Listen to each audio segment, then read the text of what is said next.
जय हिंद सभी को। 7 क्लास में आप सभी लोगों का स्वागत है। मैं अमरजीत सर। देखिए आज की वीडियो के अंदर हम लोग चैप्टर नंबर 22 करने वाले हैं। टोटल 21 चैप्टर मैं अपलोड कर चुका हूं। जिन्होंने नहीं देखा वो चैनल की प्लेलिस्ट में जाकर, सोशियोलॉजी की प्लेलिस्ट में जाकर जरूर देख सकते हैं, ठीक है ना। देखिए आज की वीडियो के अंदर हम लोग समाज और वातावरण, सोसाइटी एंड इन्वायरमेंट के बारे में पढ़ने वाले हैं।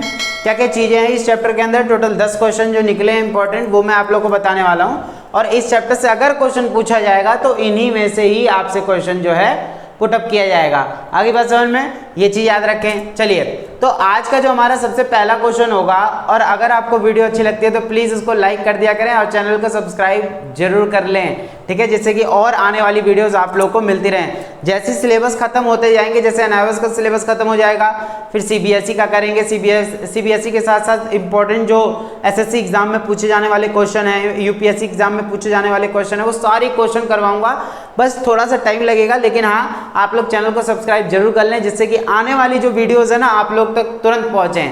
आगे बात समझ में। देखिए सबसे पहले जो हमारा क्वेश्चन है, पर्यावरण का संबंध किन दशाओं से है, तो वो चीज हम लोग याद रखेंगे। देखिए छोटे छोटे क्वेश्चन पहले करेंगे, फिर बड़े क्वेश्चन आराम से निकाल लेंगे, ठीक है ना। चलिए आंसर देखिए आप लोग। तो पर्यावरण की अगर बात करें तो सिंपल सी बात है, हर व्यक्ति आज पर्यावरण से जुड़ा हुआ है। और आज क्या, हर टाइम मतलब जब पृथ्वी पर मनुष्यों का जो अस्तित्व आया था उस टाइम से ही हम लोग पर्यावरण से जुड़े हुए हैं, ठीक है ना। पानी, वायु और जमीन, है ना, हर चीज़ों से, हर चीज़ से हम जुड़े हुए हैं। तो हमारे लिए सारी चीज़ें आवश्यक हुई, ये तो हम जानने वाले हैं, तो वो चीज़ें याद रखिएगा। तो पर्यावरण का संबंध उन समस्त मतलब हर चीज़ से, समस्त दशाओं से है जो किसी निश्चित देश काल में मनुष्य के चारों ओर रहती है। यानी कि हमारे आसपास का सारा चीज जो भी है वो सब कुछ क्या कहलाता है, पर्यावरण कहलाता है। वो सारी चीजें क्या होती हैं, पर्यावरण, एटमॉस्फेयर होती है, एनवायरनमेंट होती है, जो हमारे हमसे जुड़ी होती हैं, जिनको हम जो है आज नुकसान पहुंचाते जा रहे हैं बड़े गलत तरीके से। आगे बात समझो, क्योंकि देखिए पॉपुलेशन इतनी ज़्यादा बढ़ रही है पूरे विश्व भर में, भारत की चलिए छोड़िए, पूरे विश्व भर की बढ़ रही है। तो इससे क्या हो रहा है कि पर्यावरण को सब नुकसान पहुंचाते जा रहे हैं। अब माना कि विकास करना जरूरी है, लेकिन पर्यावरण को भी तो मद्देनजर रखते हुए ध्यान देना हम लोग, ठीक है ना। तो ये चीज़ें हैं, ये जाननी है। तो पर्यावरण का संबंध किन दशाओं से है, तो ये मैंने बताया कि आपके हमारे आसपास की जितनी भी चीज़ें होती हैं, हर चीज से, हर एक चीज से पर्यावरण जो है जुड़ा हुआ है। जल, जमीन, चट्टान, पर्वत और वायु और जितनी भी सारी चीजें होती हैं, सारी चीजें पर्यावरण के अंदर जो है हमारी आती हैं, ठीक है ना। और जैविक, अजैविक, वो सारी चीजें अभी हम पढ़ेंगे, ठीक है। चलिए आंसर में जाइए यहाँ से।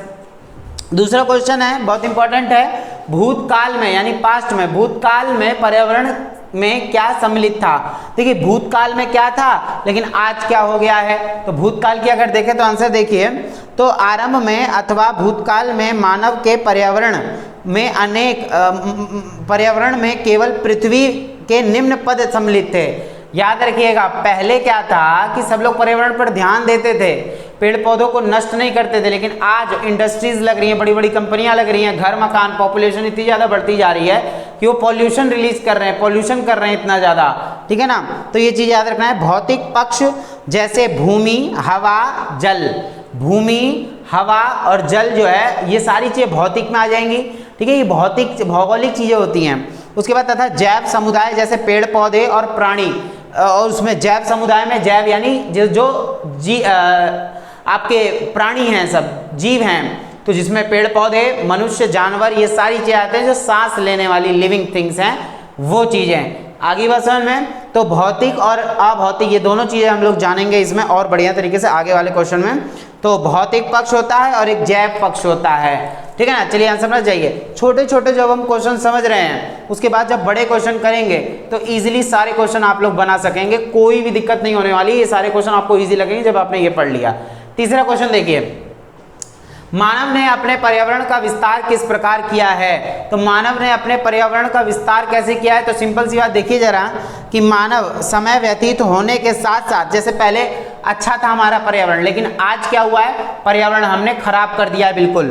तो समय व्यतीत होने के साथ तथा समाज के साथ विकसित होने के साथ मानव ने अपने पर्यावरण का विस्तार सामाजिक तौर पे किया है, यानी कि पर्यावरण को हमने किससे जोड़ दिया, समाज से, यानी पूरा समाज बनाते चले गए आज हम लोग।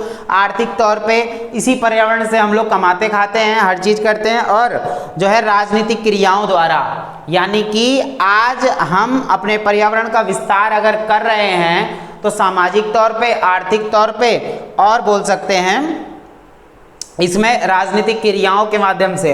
क्योंकि देखिए पर्यावरण को बचाया जा सकता है तो कौन बचाएगा, जानवर तो नहीं बचा सकते, क्योंकि जानवर ऑलरेडी जुड़े हुए हैं। तो मनुष्य क्या एक महत्वपूर्ण अंग है इस पूरी पृथ्वी का। तो सिंपल सी बात है कि मनुष्य का ही उत्तरदायित्व तो बनता है कि वो हमारे पर्यावरण को, अपने पर्यावरण को बचाकर जरूर रखें। आगे बात समझ में, चलिए ये चीज है। तो जाइए पहले आप, तो ये चीज हम जानेंगे इसमें कि पर्यावरण जो है कैसे विस्तार होता है, उसको कौन कर सकता है। तो हम कर सकते हैं, यानी सामाजिक तौर पे, आर्थिक तौर पे और राजनीतिक तौर पे हम इसका जो है विस्तार कर सकते हैं। विस्तार मतलब फैलाना उसको। आगे बात समझ में, ये चीज याद रखें। नेक्स्ट क्वेश्चन बनता है आपका, मानव तथा पर्यावरण के मध्य संबंधों के प्रकार लिखें। देखिए मानव और पर्यावरण के बीच में जो संबंध है उसके प्रकार बताने हैं। तो मानव और पर्यावरण, देखिए आज बहुत से लोग पर्यावरण को बढ़ावा दे रहे हैं, पर्यावरण को स्वच्छ वातावरण में बदल रहे हैं। यानी कि आज जो लोग हैं वो क्या कर रहे हैं, पर्यावरण को और अच्छा करने के लिए पेड़ पौधे लगा रहे हैं, ठीक है, और जानवरों को पाल रहे हैं, बहुत सारी ऐसी चीजें कर रहे हैं जिससे पर्यावरण को फायदा हो रहा है। लेकिन बहुत सारे ऐसे लोग भी हैं जो पर्यावरण को नुकसान पहुंचाते हैं और उनको कोई फर्क नहीं पड़ता कि क्या हो रहा है क्या नहीं हो रहा। पानी की वेस्टेज करते हैं, कूड़ा फैलाते हैं, इधर उधर गंदगी फेंकते हैं और पेड़ पौधे काटते हैं। पेड़ पौधे उगाने का कोई मतलब ही नहीं है उनके लिए। तो ये लोग क्या करते हैं, ये पर्यावरण को नुकसान पहुंचाते चले जा रहे हैं। तो पर्यावरण और मानव के संबंध देखते हैं। तो देखिए जरा, समय व्यतीत होने के साथ साथ मानव तथा पर्यावरण में परिवर्तन आया है। मानव के पर्यावरण के साथ निम्नलिखित 3 प्रकार के संबंध होते हैं। एक होता है भौतिक संबंध, यानी कि हम जल, जमीन और जो है वायु से जुड़े हुए हैं, ये चीज याद रखना है भौतिक तौर पे। सामाजिक तौर पे भी जुड़े रहते हैं। सामाजिक तौर पे कैसे, यानी कि हम कैसे जुड़े हैं, पूरा हमारा समाज जो है आज एक वातावरण में तो रह रहा है, आज पर्यावरण के हिसाब से ही तो हम लोग रह रहे हैं। यानी जब हम कार्बन डाइऑक्साइड रिलीज करते हैं तो ऑक्सीजन कौन देता है, पेड़ पौधे देते हैं, लेकिन हम उसको भी नष्ट करते जा रहे हैं, ठीक है ना, ये चीज नहीं होनी चाहिए। और आर्थिक तौर पे आज हमें जीना, खाना पीना, हर चीज कहाँ से मिल रहा है, पर्यावरण से ही मिल रहा है। और हम जैसे फसलें उगाते हैं, ये सभी तो हमारे एटमॉस्फेयर का हिस्सा है ना। गेहूं, चावल, दाल, सब्जियां, ये सब क्या है, पर्यावरण ही तो हैं। तो ये सब क्या है, हमारे लिए फायदेमंद चीजें ही तो हैं। तो सिंपल सी बात, हम लोग क्या कर रहे हैं, लेकिन जमीन को ही नष्ट करते चले जा रहे हैं। जब जमीन खराब होती जाएगी, सॉइल इरोजन होता चला जाएगा, इससे क्या होगा, हमारा पर्यावरण बुरी तरीके से प्रभावित होगा। और हमारी जिम्मेदारी बनती है कि हम इसको जो है बचाकर जरूर रखें। आगे बात समझ में, अगर आप जैसे जमीन खरीदी आपने, वहां पेड़ पौधे हैं, तो आप लोग उसको क्या करें, जैसे कटवा देते हैं, लेकिन आप उसको भले ही कटवा रहे हैं, क्योंकि अगर आप मतलब वहां पे आपको रहना है, आप उसको कटवा रहे हैं, तो सिंपल सी बात, आप उसको क्या करें, वेस्ट ना जाने दें, कहीं और उसको लगा दें ले जाके। आगे बात समझ में, ये चीज आप लोग याद रखें, उसका जो है गलत ना करें उसके साथ, ये चीज याद रखनी चाहिए। अगर आप कोई पेड़ काट भी रहे हैं, एक पेड़ काट रहे हैं, तो आप 3 पेड़ लगाइए, फिर पौधे लगाइए, ताकि वो बाद में पाल पोस के आप उसको बड़ा करके पेड़ बना दें। एक अच्छी जगह होनी चाहिए आपके पास। आ रही बात समझ में, शहरों में तो ये थोड़ा मुश्किल होता है, लेकिन ग्रामीण क्षेत्रों में आज भी ये चीजें बरकरार हैं और उनको बरकरार रहने दिया जाना चाहिए, नुकसान नहीं पहुंचाना चाहिए। देखिए मैं अपनी ओर से इतनी सारी बातें बोलता हूँ, हर टीचर अपनी ओर से इतनी सारी बातें बोलते हैं, आ रही बात समझ में, लेकिन ऐसे ही क्या करना है, आपको अपने माइंड में बहुत सारी बातें लानी है और लिखना है सारी चीजें, ठीक है ना, ये चीज याद रखें। चलिए आंसर में उड़ जाइए अब, ठीक है। उसके बाद आता है मानव तथा पर्यावरण के मध्य संबंधों का कालक्रम विभाजन लिखें। याद रखिएगा कालक्रम विभाजन, इसको मत समझ लीजिएगा, ये थोड़ा अलग है। मानव और पर्यावरण के मध्य संबंधों का कालक्रम विभाजन, यानी कि कैसे कैसे, पहले कैसे था अब कैसे है। तो सिंपल सी बात देखिए, प्रागैतिहासिक युग से आधुनिक युग तक, प्रागैतिहासिक युग यानी बहुत पहले का समय बताया था, हिस्ट्री मैंने पढ़ा दिया था आपका, ठीक है, आदि मानवों के टाइम का काल। तो प्रागैतिहासिक युग से आधुनिक युग तक पर्यावरण के साथ मानव के परिवर्तित होते संबंधों को निम्न 4 चरणों में विभाजित किया जा सकता है। तो शिकारी तथा भोजन संग्रहण, यानी कि पहले लोग शिकार करते थे और भोजन इकट्ठा करते थे, पेड़ पौधों को नुकसान नहीं पहुंचाते, प्रकृति की पूजा करते थे सब, ठीक है। दूसरी बात पशुपालन तथा ग्राम्य जीवन, उसके बाद कैसे कैसे आया, लोगों ने पशुपालन करना शुरू कर दिया, ग्राम्य जीवन जीना शुरू कर दिया। फिर आया बागवानी तथा खेती बड़ी चरण में, ठीक है, यानी कि यह खेतीबाड़ी बड़ी चरण से की गई। तो क्या है इसमें, धीरे धीरे लोग आगे बढ़े, खेतीबाड़ी करना शुरू किया। फिर उसके बाद लोग शहरों की तरफ आए, वहां उद्योगों का विस्तार किया। तो विज्ञान, तकनीक और औद्योगिकरण का जो विस्तार होता चला गया। ये मोस्ट इंपॉर्टेंट रहेगा आपका कि कालक्रम बताया गया है, प्रागैतिहासिक काल से आधुनिक काल तक कैसे कैसे जो है, आप इसको बना के भी लिख सकते हैं, थोड़ा सा बस दिमाग यूज करना होगा, ठीक है ना। जब आपने ये बना के लिखना शुरू कर दिया ना तो बहुत इजी हो जाएगा आप लोग के लिए ये सारा लिखना। एक ही क्वेश्चन पूछा जाएगा, मैं बहुत बार बोल चुका हूं, और एक ही क्वेश्चन जब पूछा जाएगा तो आप बना के लिख सकते हैं। जब इतनी सारी चीजें पढ़ लेंगे तो उस चैप्टर से क्या एक क्वेश्चन नहीं बना सकते, आप बहुत आराम से बना लोगे। बस बच्चे आजकल क्या है, पढ़ना नहीं चाहते हैं, वीडियो पूरी देखना नहीं चाहते हैं, उनको चाहिए शॉर्टकट में सारी चीजें हो जाए, तो ये तो बहुत मुश्किल है फिर, ठीक है ना। देखिए चलिए आंसर में जाइए पहले आप। उसके बाद आता है नेक्स्ट क्वेश्चन, जीव मंडल तथा सामाजिक मंडल से क्या तात्पर्य है। एक होता है जीव मंडल और एक होता है सामाजिक मंडल, आखिर इसमें अंतर क्या है, ये क्या चीजें होती हैं, जरा ध्यान से आप लोग आंसर देखिए अपने स्क्रीन पर, देखिए जरा। तो जीव मंडल क्या होता है पहले वो देखिए। जीव मंडल एक जीवन संभरण स्तर है, यानी कि आज हमारा जीवन किस चीज पर टिका हुआ है, जीव मंडल में ही टिका है, इस पर्यावरण में टिका हुआ है। यह स्तर पृथ्वी को घेरे रहता है, इसी के द्वारा बिना किसी रक्षात्मक उपाय के पृथ्वी पर वनस्पति तत् जीव जंतुओं का जीवन संभव हो पाता है। आज हम लोग किस पे डिपेंड है, अपने पर्यावरण पर। मान के चलिए आपने पूरे ही पेड़ पौधे हर चीज खत्म कर दी, पृथ्वी से नामो निशान हटा दिया, सांस लेना दुश्वार हो जाएगा, सांस नहीं ले पाएंगे, फिर अपने आप लोग खत्म होते चले जाएंगे। फिर आगे बस समझ में, इतना ज्यादा पॉल्यूशन फैलता जा रहा है आज के टाइम पे। एक टाइम तो ऐसा आता है जैसे दिवाली वगैरह हम लोग मनाते हैं, उसके बाद क्या होता है कि अगले ही दिन 2-3 दिन बाद सारा पॉल्यूशन नीचे गिरता है, इतना धुआं हो जाता है, आंखें जलने लग जाती हैं।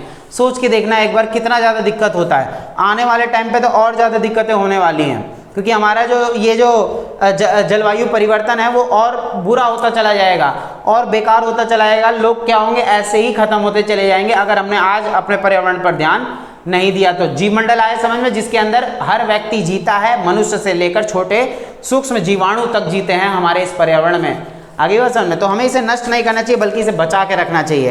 उसके बाद सामाजिक मंडल क्या होता है, सामाजिक मंडल में मानवों के द्वारा बनाया गया जीव मंडल जो है पृथ्वी द्वारा, नेचर द्वारा बनाया गया, लेकिन ये जो बोला जा रहा है सामाजिक मंडल, ये क्या है, तो सामाजिक मंडल का निर्माण सामाजिक, आर्थिक, सांस्कृतिक तथा राजनीतिक तत्व मिलकर करते हैं।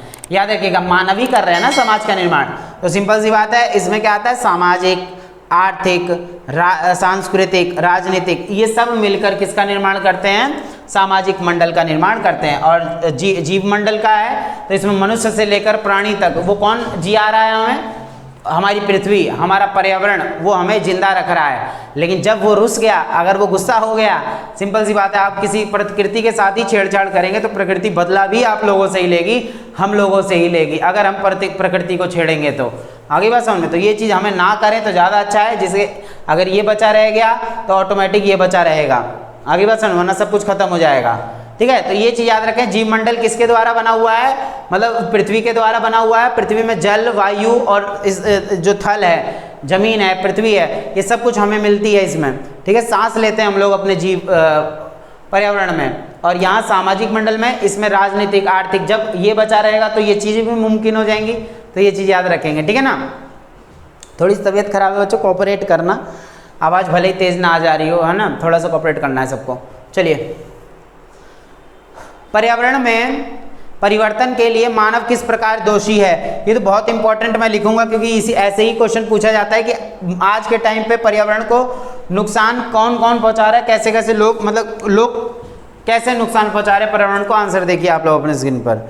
देखिए, मानव पर्यावरण का एक अभिकर्ता होकर प्रक्रियाओं में परिवर्तन लाता है। आज मानवी, जानवर पर्यावरण को नुकसान पहुंचाता है क्या, सोच के देखो, नहीं ना। आज पर्यावरण को नुकसान कौन पहुंचा रहा है, मानवी पहुंचा रहे हैं ना, हम लोग, आप लोग ही तो पहुंचा रहे हैं पर्यावरण को नुकसान।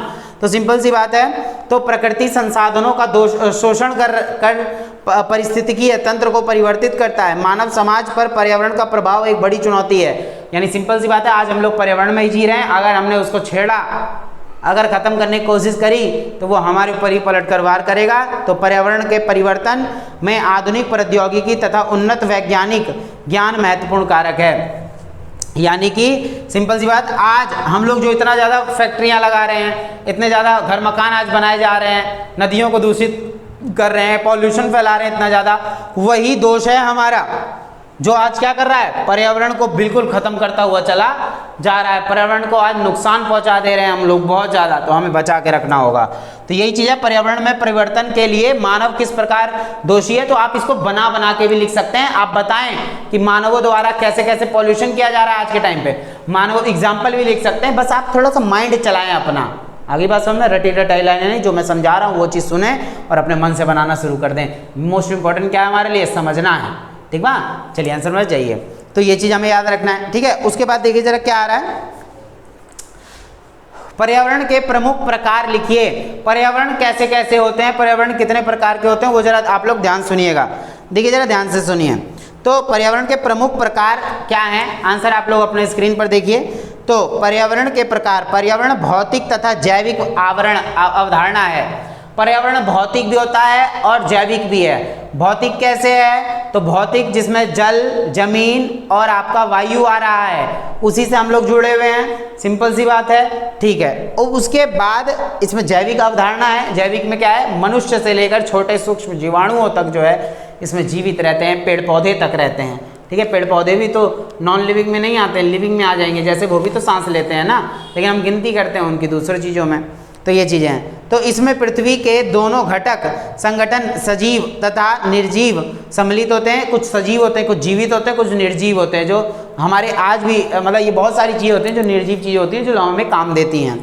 तो अंततः मूलभूत संरचना के आधार पर पर्यावरण को निम्न दो मुख्य भागों में विभाजित किया जा सकता है, भौतिक अथवा निर्जीव वातावरण पर्यावरण जिसे हम कहते हैं। तो भौतिक अथवा निर्जीव वातावरण, जैसे अभी एक एक करके बताएंगे। और दूसरा है जैविक अथवा सजीव वातावरण, जो जीवित रहते हैं और वो जैविक कहलाते हैं, और जो निर्जीव रहते हैं वो भौतिक कहलाते हैं। तो भौतिक पर्यावरण क्या है, भौतिक लक्षण तथा अवस्था के अनुसार निर्जीव अथवा भौतिक पर्यावरण या वातावरण को पुनः 3 वर्गों में उपविभाजित किया गया। जैसे आपका पहला है स्थल मंडल यानी पृथ्वी, भौतिक में क्या आ जाएगा, पृथ्वी स्थल मंडल। दूसरा जल मंडल, जल स्रोत, नदियाँ, आपका जो है नदी हो गई, जलाशय हो गया, कूप हो गए, कुएं हो गए, समुद्र हो गया, ये सब कुछ हो गया, ठीक है। और उसके बाद वायुमंडल, वायुमंडल मतलब जो हमारा ये वातावरण है जिसमें हम सांस लेते हैं, ये सारी चीज़ें वायुमंडल में आ जाती हैं। तो सिंपल सी बात है, ये भौतिक पर्यावरण हो गया।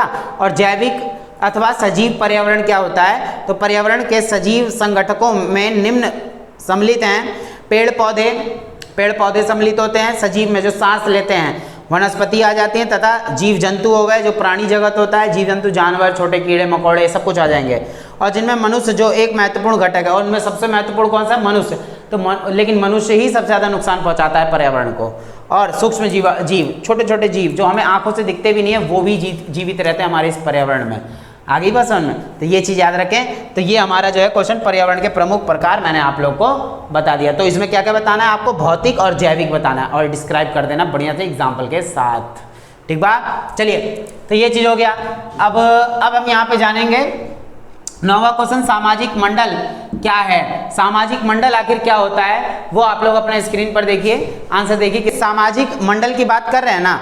तो सोशल मंडल क्या है, तो सिंपल सी बात है, ये मानवों द्वारा बनाया गया है। तो देखिए, मनुष्य एक सामाजिक प्राणी है, उसमें समूह के साथ रहने की नैसर्गिक प्रवृत्ति है, यानी कि हम मनुष्यों के साथ रहते हैं, मनुष्य होते हैं हम, और मनुष्य सबसे अधिक अभिव्यक्तिशील है। अंततः उसके आचरण का संबंध अन्य मनुष्यों से रहता है। हर व्यक्ति कहीं ना कहीं दूसरे मनुष्य के साथ जुड़ा हुआ है। इसी प्रकार मनुष्य का जीवन के प्रति दृष्टिकोण तथा मूल्य प्रणाली उस समूह के आकार एवं गुण के अनुसार निर्धारित होती है जिसमें वह संबंधित रहता है। यानी कि हर मनुष्य किसी न किसी समाज के साथ जुड़ा हुआ है, हर मनुष्य किसी न किसी व्यक्ति के साथ जुड़ा हुआ है, किसी न किसी समूह के साथ जुड़ा हुआ है। तो किसी निश्चित क्षेत्र में साथ में निवास करने वाले व्यक्ति समूह एक समुदाय का निर्माण करते हैं। यह जातियों की एक संरचना होती है, यानी कि यही सारे लोग जातियों का रूप ले लेते हैं जो हमारे समाज द्वारा बनाई गई है। याद रखिएगा, भगवान जब थे, ईश्वर जब थे, तो मनुष्यों को नहीं बांटा था, जात धर्म इन सब में उन्होंने नहीं बांटा था। लेकिन जब आए,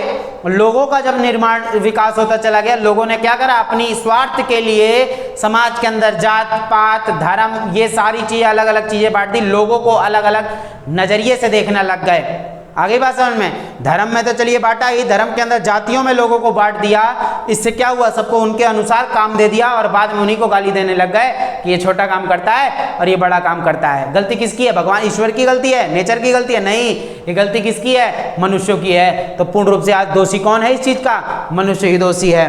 ठीक है। समुदाय का निर्माण पारिस्थितिकी तंत्र के जैव घटकों द्वारा समय के साथ प्रत्येक समुदाय की प्रजातियों ने अपने लिए एक विशेष स्थान बनाया है। हर समूह, हर समुदाय आज अपना अलग अलग रहता है। समुदाय स्थिर ना होकर परिवर्तनशील या गतिशील होता है, जो समय तथा स्थान के साथ बदलता रहता है। समय और स्थान दोनों ही बदलता रहता है मनुष्य के साथ साथ। प्रत्येक समुदाय की अपनी बनावट, संरचना तथा विकास का इतिहास होता है। हर समुदाय के पास अपना अपना इतिहास है, अलग अलग इतिहास होता है।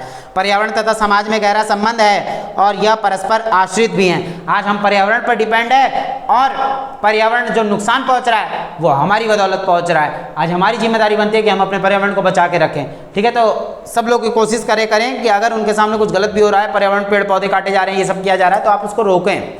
ठीक है ना, ये चीज़ करें। और जब कोई कर भी रहा है, मजबूरी में कर रहा है, तो चलिए उसको बोलें कि आप इसको जो है कहीं और लगाएं, अच्छी जगह लगाएं इसको आप। ठीक है, नष्ट ना करें। तो विभिन्न प्रकार के सामाजिक समूह तथा सामाजिक संरचनाओं जैसे उद्योग, कृषि, राजनीति, संस्कृति, धर्म, सौंदर्य इत्यादि का विकास मानव सभ्यता के जो है विकास और विभिन्न अवस्थाओं के दौरान हुआ है। आज हमारा निर्माण उद्योग, कृषि, राजनीतिक, संस्कृति, धर्म, सौहार्द, सौंदर्य, इन सब से आज हम लोग आगे बढ़ते चले जा रहे हैं। डेवलप तो हम लोग कर रहे हैं बहुत ज़्यादा, लेकिन पर्यावरण को नुकसान पहुंचाते हुए, ये हमें ध्यान में रखना होगा। ठीक है, इसलिए ना हो ज़्यादा अच्छा है। ये सामाजिक संरचनाएं मानव के सांस्कृतिक संसाधनों को प्रकट करती है और जो मूल रूप से प्रकृति पर्यावरण पर आधारित होता है। देखिए हमारे देश में हर तरीके के राज्य हैं, याद रखिएगा, हर तरीके के मौसम है हर राज्य में। ठीक है, और उन मौसम के अनुसार ही वहाँ अलग अलग संस्कृति को अपनाया जाता है। ठीक है ना, तो ये चीज़ याद रखिए। जम्मू कश्मीर में क्या, जैसे जहाँ ज़्यादा बर्फ़ पड़ती है तो वहाँ पर क्या सिंपल सा ऐसे पतले पतले कपड़े पहनते हैं, वहाँ अलग संस्कृति होती है। आगे बात समझ में, हर राज्य की अपनी अलग अलग, हर देश की अपनी अलग अलग संस्कृति होती है। पर्यावरण में परिवर्तन के कारण क्यों परिवर्तन हुआ है पर्यावरण में इतना ज़्यादा? तो जलवायु संबंधी तथा भू आकृति में परिवर्तन, समुदायों के अंतर्गत प्रजातियों की गतिविधि, यानी कि जो लोग हैं उनकी गतिविधि में भी परिवर्तन आया है।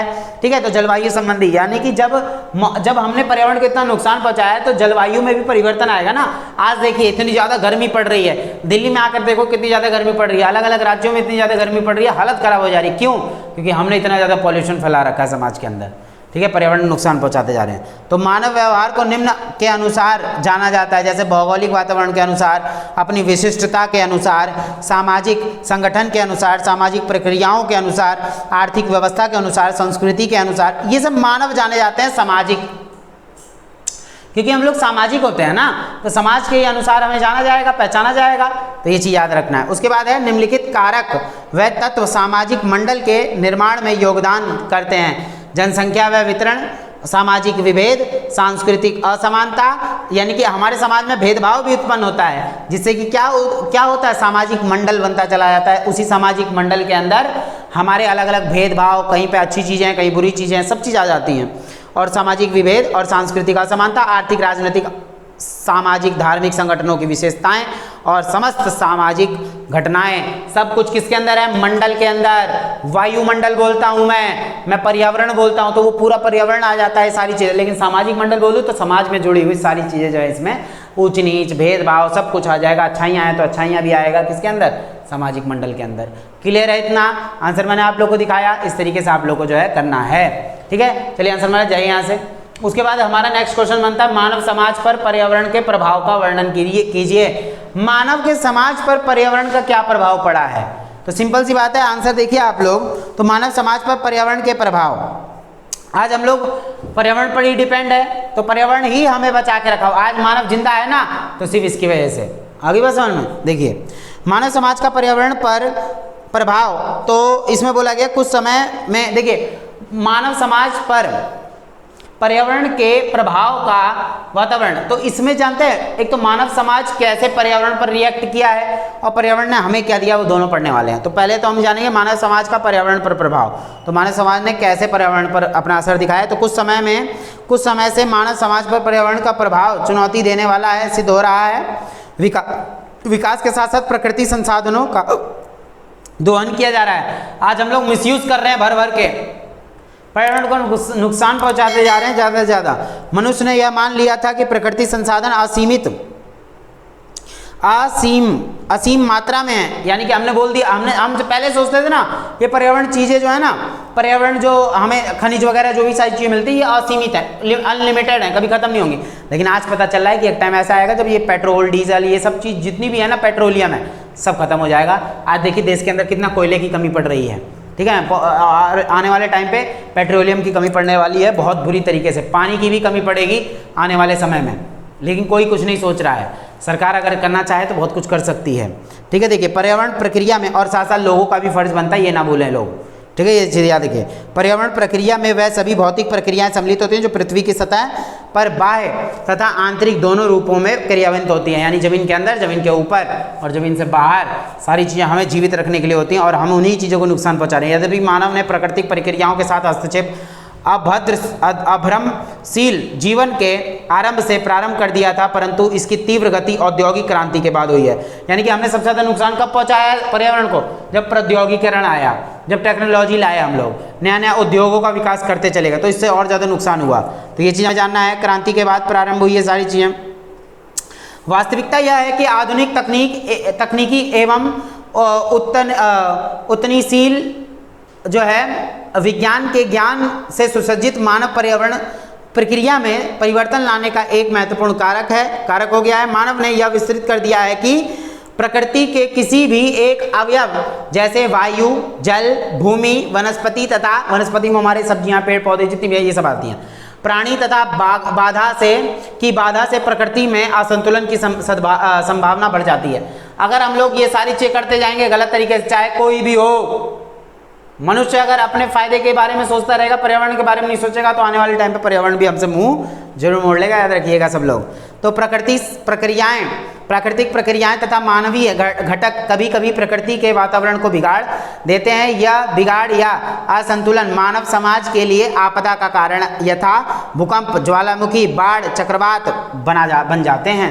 यही सारी चीज़ आज ज्वालामुखी फट रही है, आज हमारा ओजोन परत खत्म होता चला जा रहा है, आज बाढ़ आ रही है, सुनामी आ रही है, ये सब किसकी गलतियां हैं? मानव की गलतियां, हमारी गलतियां हैं, आपकी गलतियां हैं। इसके परिणाम स्वरूप धन जन की दोनों की जो है क्षति पहुंचती है। तो ये क्यों होता है? पर्यावरण संकट मनुष्य के स्वास्थ्य को निम्नलिखित रूप से प्रभावित करता है। जैसे वायु प्रदूषण हो रहा है, हम लोग वायु प्रदूषण फैला रहे हैं, इससे बहुत ज़्यादा बीमारियां फैल रही हैं।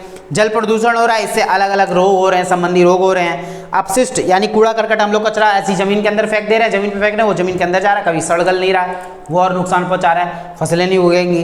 तो विषाक्त अपशिष्ट यानी कि विषाक्त अपशिष्ट जैसे कैंसर तथा तांत्रिक संबंधी बीमारियां उत्पन्न करती हैं, जो बहुत बेकार चीज़ें जो हम जमीन के अंदर दफना रहे हैं, ये कर रहे हैं, वो कर रहे हैं। तो जब हम ऐसी चीज़ों को, जैसे जानवर हैं, खुले में फेंक दिया उनको, मरे हुए जानवर उनको खुले में फेंक दिया, वो पूरे पर्यावरण को गंदा बना देंगे, कीटाणु फैल जाएंगे, वायरस फैलेंगे, इससे गंदी गंदी बीमारियां भी फैल सकती हैं। तो ये चीज़ हमें याद रखना है। अगर हमें बचना है इन खतरनाक बीमारियों से तो एक प्रण लेना होगा आज से ही कि भाई अगर हम अपने पर्यावरण को नुकसान पहुंचाएंगे तो वो भी हमें नुकसान पहुंचाएगा, ये हमें याद रखना है। आज इतनी बीमारियां क्यों हो रही हैं, आज इतनी तकलीफें क्यों हो रही हैं, आज इतनी गर्मी क्यों बढ़ती चल जा रही है? क्योंकि हम नहीं समझ रहे हैं। गांव देहात में इतनी ज़्यादा गर्मी नहीं पड़ रही है, क्यों नहीं पड़ती है? क्योंकि वहाँ पर्यावरण अच्छा है, वातावरण अच्छा कर रखा है लोगों ने। लेकिन शहरों में हद से ज़्यादा चिलचिलाती गर्मी है, धूप है, पसीना है, ये है, वो है, बहुत ज़्यादा परेशानी क्रिएट हो रही है। और आने वाले समय में ये चीज़ें बढ़ती चली जाएंगी अगर हम लोगों ने ध्यान नहीं दिया तो। ठीक है, तो आई होप चैप्टर आप लोग को बढ़िया तरीके से समझ में आया होगा। अगर आया हो समझ में तो चैनल को सब्सक्राइब और वीडियो को लाइक जरूर कर दें आप लोग। और आने वाले 23 चैप्टर के अंदर हम लोग नेक्स्ट चैप्टर पढ़ेंगे बहुत बढ़िया तरीके से। 22 चैप्टर टोटल कंप्लीट हो चुके हैं सोशियोलॉजी के अंदर, समाजशास्त्र के अंदर। एनआईएस का पूरा सिलेबस कंप्लीट करा दूंगा, बस आप लोग साथ देते रहें, ठीक है ना। चलिए हम लोग मिलेंगे नेक्स्ट क्लास के अंदर। जय हिंद, जय भारत।